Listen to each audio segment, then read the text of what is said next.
KBR news కి స్వాగతం. బయటకు వచ్చి ఇక చూస్తా, తోలు తీస్తా, తాట తీస్తా, ఇక నీ సంగతి చెప్తా అన్నాడు. రా బిడ్డ రా రా, రెడీగా ఉన్నారా? ఇక అందుకే కొడంగల్ నుంచే చెప్తాం నీకు అని చెప్పి 3 రోజుల నుంచి మాట్లాడలేదు. ఇవాళ మాట్లాడుతున్నా. ఆయన కొడుకు చెప్తున్నాడు, మైకు ముందరికి వస్తలేడు, ఆయన దాచుకున్నాడు అని. నీ ముఖం ఎప్పుడైనా చూసుకున్నావులా అద్దంలా? పేడమూతి బోడిలింగం, నువ్వు కూడా నా గురించి మాట్లాడతావా? నీవెంత, నీ స్థాయి ఎంత? అయ్య పేరు చెప్పి బతకటోనివి నువ్వు. ఆంధ్రలో గుంటూరులో గుడివారిలో చదువుకున్న నువ్వు, నీకేం తెలుసు తెలంగాణ గురించి, మా పౌరుషం గురించి? నేను గుంటూరులో చదువుకున్నా అంటాడు. అరే నేను గుంటూరులో చదువుకుంటే నీకేం వచ్చిందిరా భయ్? నాకు అర్థం కాదు. అప్పుడు ఆంధ్రప్రదేశ్ కలిసి ఉండే.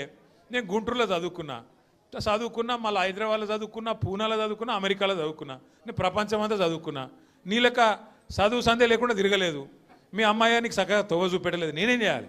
నేనట మా అయ్య పేరు చెప్పుకొని బతుకుతున్నా అంట. అవు మా అయ్య గొప్పోడు, మా అయ్య తెలంగాణ తెచ్చిన మొగోడు మొనగాడు, బరాబర్ చెప్పుకుంటా. తప్పేమున్నది? మా అయ్య పేరు నేను కాకపోతే ఎవడు చెప్పుకుంటాడు? నాకు అర్థం కాదు. మా అయ్య మొగోడు మొనగాడు, తెలంగాణ తెచ్చినోడు, బరాబర్ చెప్తా. మరి నేనేమంటున్నా, నువ్వు సకటి పనులు చేస్తే నీ పిల్లలు కూడా నీ పేరు చెప్పుకుంటారు. నువ్వు లుచ్చ పనులు చేసినావు అనుకో, నీ మన్మడు కూడా నీ పేరు చెప్పుడే గాలంగా మన్మని అని చెప్పుకోడు.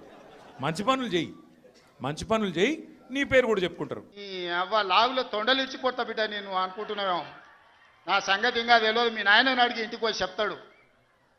అమెరికాలో బాత్రూమ్లు అడిగినట్టు అనుకుంటున్నావు నాతో మాట్లాడు అంటే, నేనేదో మార్చుకుంటుండే పోనీ ఆవుల పోరోడు, గాలికి తిరిగేటోడి గాలికి అంతో నాకెందుకని.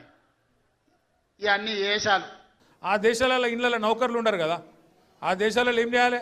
మనది మనమే పని చేసుకోవాలి, మన బట్టలు మనమే ఉతుక్కోవాలి, మన వంట మనమే పడుకోవాలి, మన టాయిలెట్ మనమే క్లీన్ చేసుకోవాలి. ఈ పిచ్చోనికా ఏం తెలియదు. చదువుకున్న బాబత్ అయితేనేమో తెలుస్తుండే. ఇక మాట్లాడతాడు, ఏమంటాడు వీడు? ఇప్పటికీ అమెరికాలో బాత్రూమ్లు కడుగుతూనే అంటాడు నన్ను. అరే అమెరికాలో నా బాత్రూమ్ నేను కడుక్కున్నా, నీకేమో వచ్చిందిరా భయ్? నాకు అర్థం కాదు.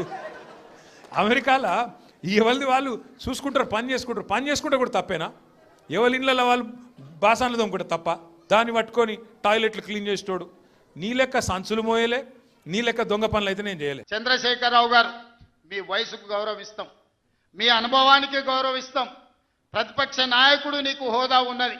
శాసనసభ సమావేశాలు ఏర్పాటు చేసినాం. 29 నాడు నువ్వు అడిగి ఎన్ని రోజులు సభ జరుపుదామో, నువ్వు అడిగినన్ని రోజులు అసెంబ్లీ నడిపిస్తా. నువ్వు చెప్పిన అన్ని చర్చ పెడదాం, ముఖాముఖి చర్చ చేద్దాం. రాండి మీరు మొహం చాటేసి ఫామ్ హౌస్లో పడుకొని, మీరు ఖాళీగా ఉన్నప్పుడు పార్టీ ఆఫీసులు వచ్చి 10 మంది చెంచాలను పెట్టుకొని ఆ 10 మంది చెంచగాళ్ళ ముందల నువ్వు పొంకనాలు కొట్టుడు కాదు. కేసీఆర్ నువ్వు బయటికి రా అన్నారు మొన్న వచ్చి ఏం చేసిండు పాపం సారు? ఒక ప్రెస్ మీట్ పెట్టిపోయిండు, మీటింగ్ పెట్టి ప్రెస్కు మాట్లాడిపోయిండు. దానికే ముఖ్యమంత్రికి ముచ్చెమటలు పట్టినాయి, చలిజ్వరం వచ్చింది, దెబ్బకు మరిగా ఇష్టం వచ్చినట్టు ఒర్రుతున్నాడు. ఇప్పుడేమంటున్నాడు? నువ్వు అసెంబ్లీకి రా అంటున్నాడు.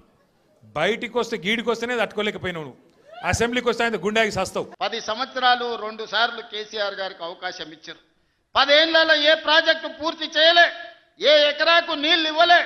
కృష్ణానది మీద కట్టిన ప్రాజెక్టులు, ఆనాడు మొదలుపెట్టిన భీమా కావచ్చు, నెట్టంపాడు కావచ్చు, కోయిల్ సాగర్ కావచ్చు, కల్వకుర్తి కావచ్చు, SLBC కావచ్చు, డిండి కావచ్చు, నేను కొట్లాడి సాధించిన మక్తల్ నారాయణపేట్ కొడంగల్ ఎత్తిపోతల పథకం జీవో నెంబర్ 69 కావచ్చు. 10 ఏళ్ళు మనకు అన్యాయం చేసిర్రు, మన పాలమూరుని ఎండబెట్టిండ్రు. 1,83,000 కోట్ల రూపాయలు 10 ఏళ్ల కాంట్రాక్టర్లకు బిల్లులు ఇచ్చిండు. 1,000 కోట్ల రూపాయలు వాళ్ళ కుటుంబం కమిషన్లు కొట్టింది. ఏం అడిగిండు కేసీఆర్ గారు మొన్న? ఏమయ్యా పాలమూరు ప్రాజెక్ట్ని ఎందుకు పండబెట్టినావని అడిగిండు. ఏమైందయ్యా? 8 నెలలు అయింది, డీటెయిల్డ్ ప్రాజెక్ట్ రిపోర్ట్ కేంద్ర ప్రభుత్వం నరేంద్ర మోడీ వెనుకకు పంపిండు. నీకు సిగ్గులేదా ముఖ్యమంత్రి?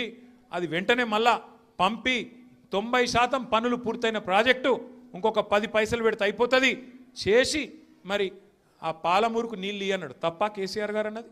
దానికి సమాధానం చెప్పే తెలివి లేదు, పిచ్చి మొరుగుడు మొరుగుతూ ఉన్నాడు. అట్లాగే కేసీఆర్ గారు ఏమన్నారు?